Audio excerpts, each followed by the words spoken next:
Welcome to the Happiness Drive Success podcast, brought to you by Motivate Coaching, the multidiscipline practice for extraordinary people. Here, we discuss finding your happiness and how you can use it to drive your success.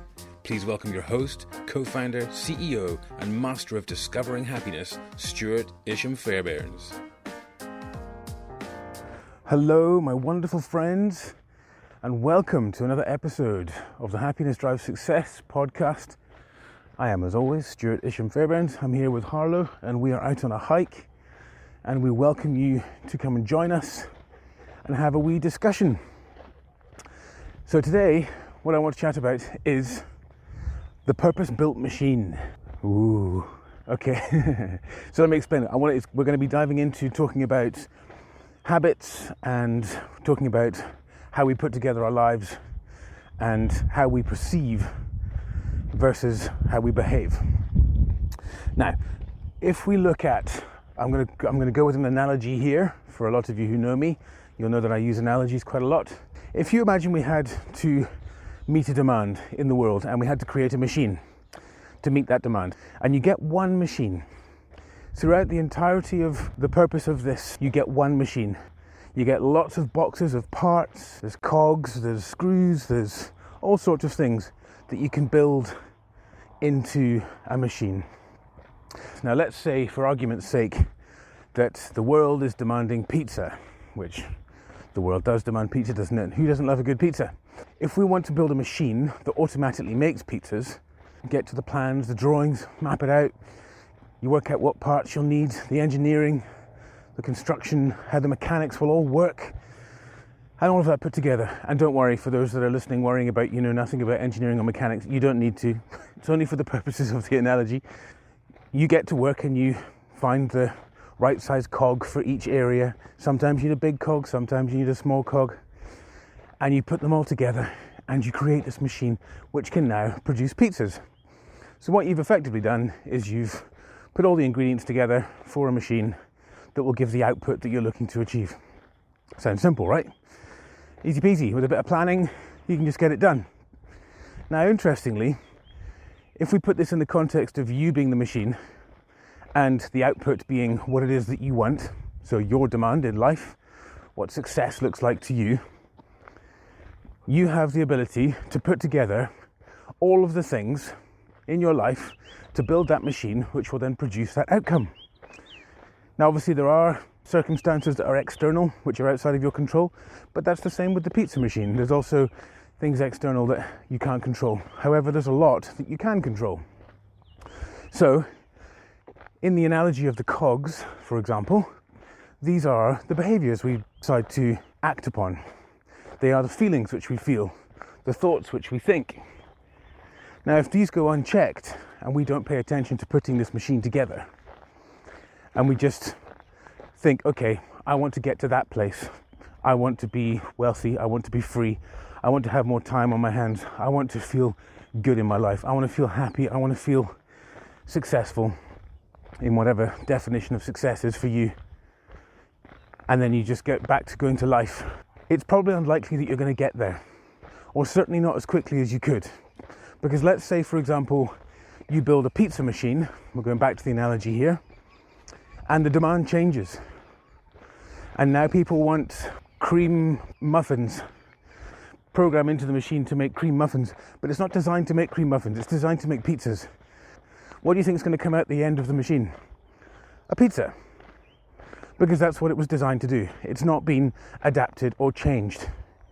Now, much like yourself, if your destination changes, where it is that you want to get to, what it is you want to achieve in your life, if you don't spend time on changing your behaviours and informing your habits, the habitual behaviours that you perform in your life, which is all going to be done through various techniques, lots of which we've talked about in other podcast episodes, about understanding yourself and being able to pay attention to what's going on in your life, to adapt it, to help move towards the direction you want to go. If you don't do that, you're not going to get there. You're going to keep getting pizzas no matter how much you want cream muffins. You're going to get pizzas.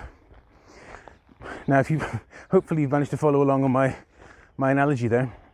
What's really important here is the point that I'm trying to get to is that if we don't spend the time on noticing our behavior, we're not going to get to where we want to get to. And what I want to just sort of break down a little bit here and zoom in on a bit deeper is looking at what those behaviors are. So in the analogy of the pizza machine, we talked about the cogs. Now in our lives, the cogs represent our habits. So there are big ones, there are small ones. Now we have big habits and we have small habits in our lives. And lots of the big habits we have are made up of lots of small habits. And it can feel as though it's a bit of a complicated maze to get your head around and like, oof, gosh, it's too hard. So a lot of people don't bother trying to look at the machine, but expect to get the new results. And the reality is, breaking it down, if you want to get somewhere, how badly do you want to get there? How important is it to you to get to that destination, to get to that success, that feeling of happy, having more time on your hands? Whatever success looks like for you, how important is that? Now, if you can honestly say to yourself in that moment when you think about that thought, it's incredibly important, it's the most important thing, this is my life, it's the most important thing, then putting in the work to be able to understand the most important components to put into that machine, i.e. your life, to ensure that you get the outcome that you want to get, is surely the most important thing. So there's a gap there, there's a divide between your belief in the importance of doing what it takes and actually doing it, and what it is that you want to get out at the end. And understanding for you what that gap is, being able to close that gap so that you know where you want to go and you spend the time understanding what you need to do to get there and then put in the effort to do it, you're going to get there, aren't you? Much like if you have a pizza machine and you know that you want cream muffins, you can then adapt the machine, putting in the right components and programming and etc. in order to get cream muffins. But if you don't, you're going to keep getting pizzas, aren't you? So what we're going to do is a simple exercise just for today, because this might sound overwhelming. And when we look at us having choice in life, obviously that's wonderful and it's nice to have choice and that feels freeing. But the reality is, just behind that realization of choice is a fear and anxiety of choice. Because whilst choice is great, it's also scary because it's big and unknown, potentially, and it's change. And all of these things can be quite daunting. As we know, when we live in the future, we live in a world of anxiety. When we live in the past, we live in a world of depression. When we live in the present, we live in a place of calm and being present. When you're looking at this and thinking about change and thinking about choice, is try and be in the present and keep that calm. Because there's no one, it's not that you have to do anything right now. All you're doing is noticing. You're just noticing. You're not judging it. You're not trying to turn it into a shape. You're just noticing. For today, as you go about your day, I want you to have a look at your unconscious habits. Now, when I say habits, it's any behavior that you perform over and over again that keeps coming up. For now, I don't want you to change anything. I just want you to notice. So as you go through your day, as you perform behavior, is thinking about, oh, did I do this yesterday? Or did I do this last week? Now, again, with the analogy, we talked about cog sizes. Sometimes the cogs are small, and when you've got a small cog, it might be something that you do maybe multiple times a day. You could have a slightly bigger cog, and something that you do twice a week. An even bigger cog, something you do twice a month, and so forth. You get the idea. But we are creatures of habit. We're bundles of habits. That's what we're made up of. Loads and loads and loads and loads of habits. And each of those habits is an action performed. So much like each cog in the machine has a purpose, each of your habits has a purpose. And that purpose is to produce the outcome. Now, this can get quite complicated because you're looking at, as I say, bundles of habits. So again, you might feel that overwhelm of, it's easier to not bother doing this because there's way too many cogs, I'm never going to be able to do this. And that fear that comes in is completely understandable. And you can always say to that fear, thank you for being here. Because as we know and have spoken about, fear is a process to protect you, but it's also quite primitive. So you can say thank you to that fear for popping up. But right now, I'm just doing a test. I'm doing an exercise, not changing anything, not going to make any drastic moves, just noticing. And then as you notice a habit, you can just look at it and go, oh, that's interesting. And then you can look at what is it you want out of life? And just look at one cog at a time, one habit at a time. You're not looking at taking on the whole world here. It's just one at a time. So if you think about where you want to be, have you got a goal of losing weight or feeling happier, having more time on your hands, being wealthy? Now these could be short, medium or long-term goals. The reality is if you haven't got your habits aligned in achieving those goals, you're going the wrong direction. It's like getting in your car and putting on a blindfold and driving in reverse after taking one of the wheels off. You're handicapping yourself from getting where you need to go. And this is the point. This is what I want to get down to, is I want you to, at the end of this episode, having a feeling of confidence that you have a very strong influence of control over your future. And a lot of it comes down to understanding the behaviours that you perform on a regular basis. These habitual behaviours. Because what you do more of is what you'll get out at the end. So if all of your habits are geared up to produce pizzas, guess what you're going to get? If all of your habits are geared up towards you putting on weight, having no time for yourself, spending all of your money, guess what you're going to get? However, if you are conscious about putting in one thing that helps you for now, and again, it's not about taking on everything. You can always notice a couple and take on a couple.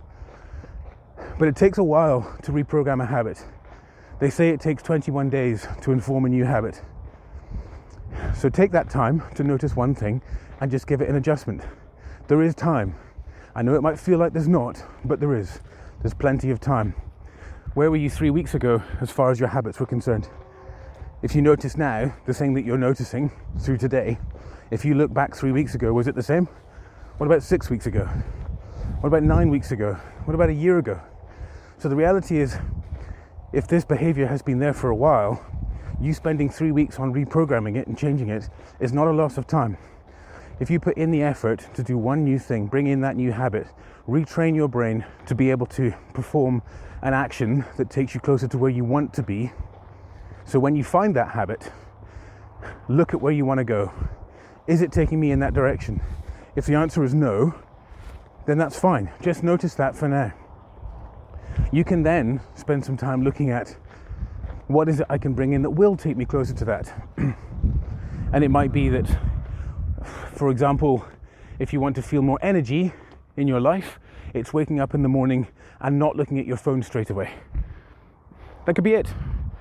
Spend the first 20 minutes, half an hour that you're awake, not looking at your phone, and connect with your pets, your family, with your plants, with whoever's around you, your friends, and then you can go into that world. But set yourself up for a day that's what's around you and what's present with you, and the difference it will make is massive because it creates connection. So take the time. You can always add more if you realize that that works, and get yourself into a habit. Again, do the 21 days, and then you can then look at bringing in something else. So now, after that 21 days, you've managed to get that 20 minutes, half an hour of not looking at your phone, waking up in the morning. Is now try doing a bit of journaling. And journaling is just about, it's not that you have to have some kind of agenda. You're not writing a perfect literary masterpiece. This is just the thoughts that are coming out of your brain. You never need to read it again, and no one else is going to read it without your permission. So you literally can write anything in there. But whatever it is just get what's on your mind out, and you'll give yourself such a good start to the day. Now that's, I would recommend that as a wonderful habit to do. I do it, and I find it very, very valuable. But if you want to have more energy in your day, that's a great way to start the day, to give you just a clear mind, to be able to take things on and just have a sort of in a more focused, calm way. But have a look through your day. What habits do you perform? What behaviours come up a lot for you? Do you find yourself stopping at 10 o'clock and going getting a cup of coffee? If you find that getting up and getting that cup of coffee works for you, that's great. But by noticing it and being intentional about it, you're making the choice to do that, understanding that it will give you the result that you're looking to get, which is it contributes towards taking you towards that ultimate goal that you want to achieve. Be it wealth, be it more time, be it more happiness, be it more clarity, focus, whatever it may be.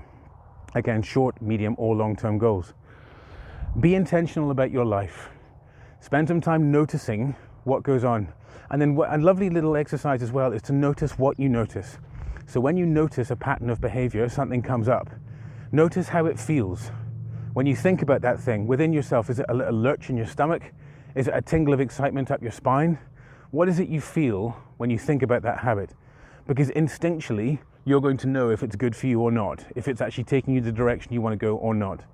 Because this is often the fear, is people are like, I don't know how to build that machine so that I get cream muffins. I don't know how to change my makeup. I don't know how to change my habits so that I can get to where I want to go. Because correlating whether I should have a coffee or not to me being wealthy in the future, it might feel like a massive gap, huge space of how do I make sense of that. But the reality is, it's not about that. It's about trusting your gut. And you can look at where you want to go. And if you have coffee and you know in your heart of hearts that an hour later it actually makes you feel really tired because it takes you too high and then you crash, chances are you lose your productivity and therefore you're not going to be doing as much towards getting to your ultimate goals. There again, you might want to bring in another habit that then combats that. So you make sure you drink lots of water, which water is one of the best ways for us to get energy. It's really up to you. Don't get too lost in it. For now, you're just noticing the habits. And then you're going to notice what you notice when you think about that behavior. And that's as far as you're going to go. From there, you get to make choice. If you want to take this further, you can listen to previous episodes of this podcast. There's lots of ways for you to be able to reprogram habits, to choose your way forwards, to do what's right for you. But right now, notice the behaviors and notice what you notice. You can reprogram that machine to produce whatever it is that you want. You absolutely can. It just takes starting by noticing the habits and noticing what you notice when you think about them. This is your life. You've got support. I'm here for you 100%. If you want to delve more into this, we can do some one-to-one coaching and we can help you make sense of this and make sense of where you are now, the reality of your life now, internally and externally, so that you can understand the status quo. And it's perfectly fine where you are. Do not beat yourself up for being where you are. You've done what you have believed is right to get you to this stage. You've put in a lot of work, hard work, and resilience to get here. So pat yourself on the back. From this point, you get to choose where you go forwards from here. And it just starts with small steps, being kind to yourself and noticing. Ladies and gentlemen, thank you so much for tuning in, as always, from myself and Harlow in the African bush on our hike. I hope the wind wasn't too disturbing today. It's been a bit breezy.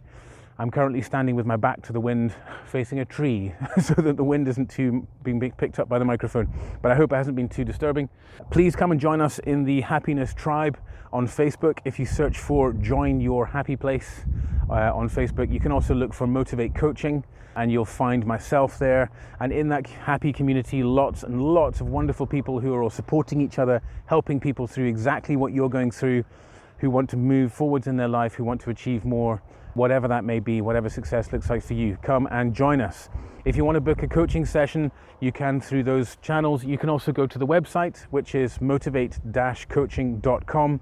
And on the homepage there is a big button which takes you directly to my personal calendar, and you can book a 45-minute coaching session with me where we just get to know each other. We discuss what it is you'd like to achieve, what coaching is, what it isn't, and how we can work to get you to where you want to be. Ladies and gentlemen, I believe in you. I know that you can do this, so just keep going. Have a fantastic day, a top banana day even, and you got this. Until next time. Thanks so much for listening.